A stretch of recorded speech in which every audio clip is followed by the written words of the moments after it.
World War II began in Europe in September of 1939. As German tanks pushed into Poland, Jews were forced into labor and made to wear armbands with the Star of David. Before long, the Nazi presence was lethal. In December 1941, they established a ghetto. And this isolated us from normal life. And if they caught a Jew 1 foot outside the ghetto, he was killed on the spot. Meanwhile, those who had the means, the foresight, and the luck, in many cases, fled Europe. My father realized that it wasn't going to be good. I don't know, he had this premonition that it wasn't going to be good for the Jews. Our relatives said, no, we can't leave. We have all our beautiful furniture and our beautiful homes here and our family and our friends. Where are we going to go? We're staying here. We're Hungarian. Well, the Hungarians were the first ones to turn them over to the Nazis and to ship them off to Auschwitz. That's where all the Hungarian Jews ended up. My whole family died in Auschwitz. Hannah Deutsch left Germany for England on the Kindertransport, or children's transport, traveling by train and ship. But even for those like Deutsch, who managed to escape Hitler, life wasn't easy. A lot of those children didn't have an easy life. They were mistreated.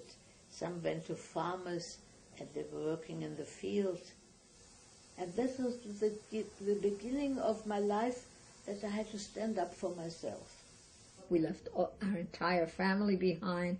It must have been very difficult for my parents. Not for me, I had a ball. I mean, we lived in France for 2 years. We went to the beach, we went to Cannes, we went to Juan-les-Pins. They never let on what was going on and the horrible things that were going on in Europe. People started getting colds. There were no medicine, not even aspirin. A typhus epidemic broke out in the ghetto. People started dying like flies. My parents knew they had to leave Germany, and all of a sudden they were confronted with a situation where they had no place to go. So my mother just sat me down and asked me how I'd feel about a family suicide. And I was 14 years old, and I said no. And what I don't know, of course, is what would have happened if I'd said yes. About a year after the ghettos were established, the Nazis began deporting Jews to concentration camps. The deportations were often preceded by selections in which all of the sick, young, and elderly from a given population were killed. While death was always around the corner, the thousands of work camps across Europe were a far cry from the 6 death camps that sprung up in Poland. We were sitting in snow working. From dawn to dusk, we were sleeping in unheated barracks. We were given very little food. Most of us got sick. Everybody was in the same boat, and nobody knew what would happen tomorrow, because it was something that there was no information, nobody talked to you.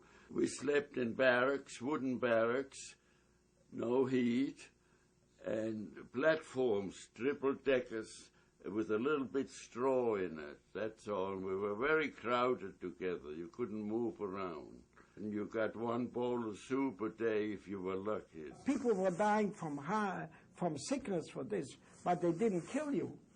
You know, or if you couldn't work anymore, they killed you. But it was a labor camp. It was a concentration camp, not a death camp. However, it wasn't long before Weinstein experienced the death camps firsthand. The journey alone often amounted to an extermination.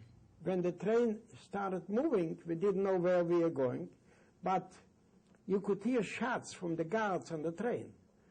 People in those cattle cars, where they were dying from the heat and the hydration and exhaustion, they pushed them in like herring. They started breaking open those little windows, the vents, and started jumping. And the guards were shooting at them. They had specially trained SS men who told them they were so sorry about the terrible transport they had that things were going to be different for them now. But before they were going to feed them, they had to take showers. Please take your clothes off. They did everything to deceive those people while they herded them into gas chambers. Nobody in his wildest dreams could have imagined what they're going to do to us. This was Treblinka. That's the map of Treblinka, as I remember. The hospital was this big. And all the sick and the wounded were taken there, shot in the neck and thrown in the pit. And when I came there, I saw a dozen or more infants sitting. They did not cry. Not one of them was crying. They were looking everybody in the faces. They were looking at the big fire with the burning flesh, burning bodies, young and old. You hear from Holocaust victims about all the cruelties to which they were exposed, right? You know, they weren't exposed to any cruelties in the extermination camps for a very simple reason. Extermination camp was a factory. Of all my memories of this factory of death, this slaughterhouse, the vision of those babies is the worst. Whenever I remember of Treblinka, I see their beautiful faces. I'll never forget them till I die.